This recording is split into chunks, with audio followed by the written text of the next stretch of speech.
8:33 is the time. You are watching Breakfast with Charlie State and Naga Munchetti. So it is a day of changes in lockdown restrictions across the UK. For a moment, we're going to concentrate on Scotland. Take a look at what's happening there. Face coverings are mandatory in shops, except for young children and people with certain medical conditions. Up to 15 people are now allowed to meet outdoors as long as physical distancing remains. Limited indoor gatherings are now allowed and can include overnight stays, but again must maintain social distancing. The 2-metre rule is being eased on public transport and in retail as long as strict conditions are in place to reduce the risk. Let's talk now to the First Minister of Scotland, Nicola Sturgeon. Good morning to you. Thanks for your time this morning on Breakfast. Good morning. Nice to be with you. Sun looks like it's shining up there. You've made it compulsory for people to wear face masks in shops. Why shops? Why not other hospitality settings, perhaps retail? Well, retail is just retail. Sorry, just retail. Yeah. Well, because people going into shops, it's an enclosed space. It can be somewhere that it is difficult to keep a safe physical distance. And so similar to public transport, which has been mandatory now for some time, our judgment is that it should be the law that people wear face coverings. In, for example, a restaurant or a pub, for obvious reasons, it's more difficult to wear face coverings because of the nature of the activity you're doing there, but there needs to be other mitigations in place in these kinds of settings. So this is about taking a common sense, practical approach, but we know that there is, I think, increasing evidence now that wearing a face covering can play a part in stopping the transmission of the virus. I think it's important to say it's not something that gives you, immunity from the virus. It's not a substitute for all the other measures like washing your hands properly and safe physical distancing, but it can add a layer of protection. And as we start interacting with each other much more now, it's important that we do all of the things that just reduce the ability of this highly infectious virus to spread. So I hope everybody across Scotland today complies with the law on public transport, trains, buses, ferries and now in shops. It is compulsory to wear a face covering. What will happen if they don't? Who polices it? The police. Well, how does that work? You go into a shop, you're wearing a mask, you start looking around, and you go into a changing room, you take the mask off, you say, I don't want to wear it. Whose responsibility is it then for that to be policed?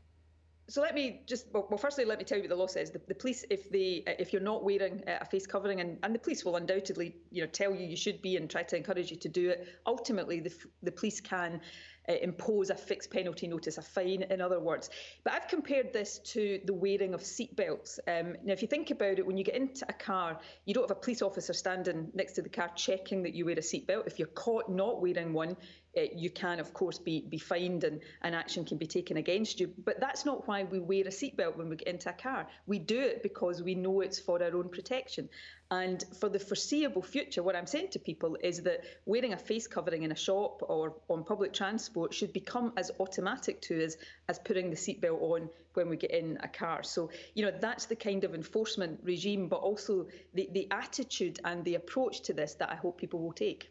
What's your feeling, Nicola Sturgeon, about how people are viewing the pandemic? Because when you see things easing, and I know Scotland has been at a slower pace compared to England particularly, there's almost that feeling that, life gets back to normal. What is your gut feeling at the moment about how people feel in terms of safety and abiding by the rules? Well, people in Scotland, by and large, are abiding rigorously by the rules. We've now got infection rates in Scotland that are very low, perhaps about 5 times lower than they are in England. But, this is a key pivotal moment. I described it in the Scottish Parliament yesterday as a moment of optimism. We've driven the level of the infection right down, and all of these new freedoms that we're going to be able to enjoy over the next few weeks are hard earned by all of us. But this is also a moment of maximum danger. We describe ourselves as having been in lockdown for the last almost 4 months, but actually in putting ourselves into lockdown, we've put the virus into lockdown.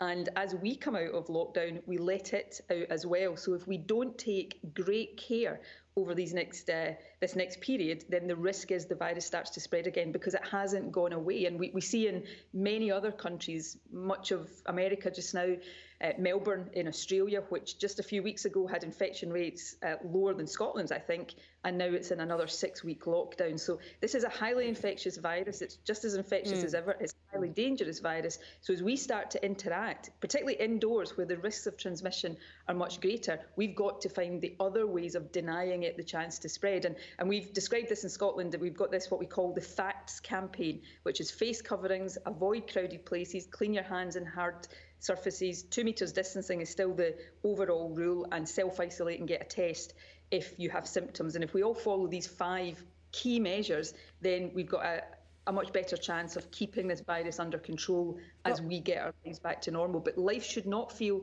entirely normal right now. And if it does, you should ask yourself, are you following all the rules? Got quite a few things to get through. I'm interested in when it comes to the rate of infection or the number of infections for people, you know, per 100,000. And in Scotland, it's so much lower than compared to the whole of the UK. Yet you've been slower in terms of easing lockdown. I mean, we'll come to when it comes to air bridges. That's why it's lower, probably, that we've been a bit slower and more cautious in easing lockdown. Yeah, OK, absolutely. The interpretation of the words, absolutely. What's the science that's guiding you to be more cautious, that's different to what's guiding the government, the UK government? I don't think the science is different. The science is the same. I'm applying my judgment to that science in the decisions that I and the Scottish Government are taking. I'm not criticising other governments. We all have to take our own decisions. None of these decisions are easy, but my responsibility is to look at the evidence, to look at the scientific advice and say, OK, what do I think and what does the government think we should do here in order to ease ourselves out of lockdown without, as we do it, giving this virus the chance to run riot again. Is it not confusing, you know, for a citizen of the UK to see quite different opinions and different actions being taken in response to the same science? No, but if you look at Scotland right now, put the pandemic to one side, we've got different rules on the drink-drive limit, for example. We have different rules on the price of alcohol. You know, the Scottish Parliament takes a whole host of decisions. We have free prescriptions and free tuition in Scotland, which don't exist elsewhere in the UK. So, you know, people in Scotland are very used to having a Scottish Parliament that takes its decisions. And the law in Scotland, as relates to the tackling of the pandemic, is what people in Scotland, whether they live in Scotland or are visiting Scotland, have to comply with. And I would say, please, I'm not complacent about this. These things can change in the course of this virus very quickly. And that's why I'm pretty nervous about the next few weeks as we come in a much more significant way than we have today out of lockdown. But I would say, you know, the virus is at lower levels in Scotland than it is across the UK as a whole. So that says to me we're maybe, you know, doing things reasonably well, getting things at the moment reasonably right, and that people in Scotland actually understand the rules pretty well and are abiding by them. And you know, it's down to people across the country that we've got infection rates as low as we have just now, because people have been complying with the laws and with the guidance. The big challenge for us now, and it's not going to be easy, is to get our lives back to some kind of normality while we keep the virus under control. And there are, as I say, many parts of the world right now where it is surging out of control again, and that should be a warning to all of us. As a Scottish nationalist and someone who has been pro-Scottish independence, this difference and the comments that have been made around the way you have handled this and the Scottish Government has handled this, this is playing into your hands in terms of an argument for independence, isn't it?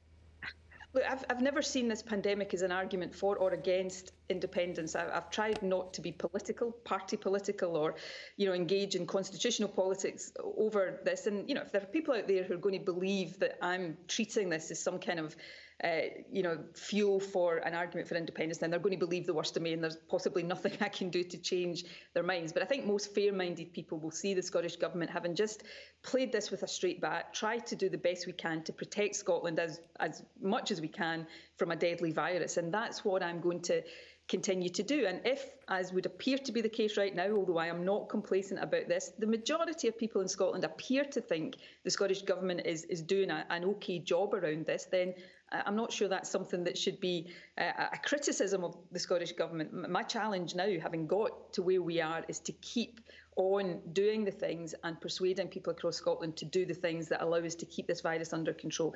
We face very immediate threats of spikes in this virus as we come out of lockdown.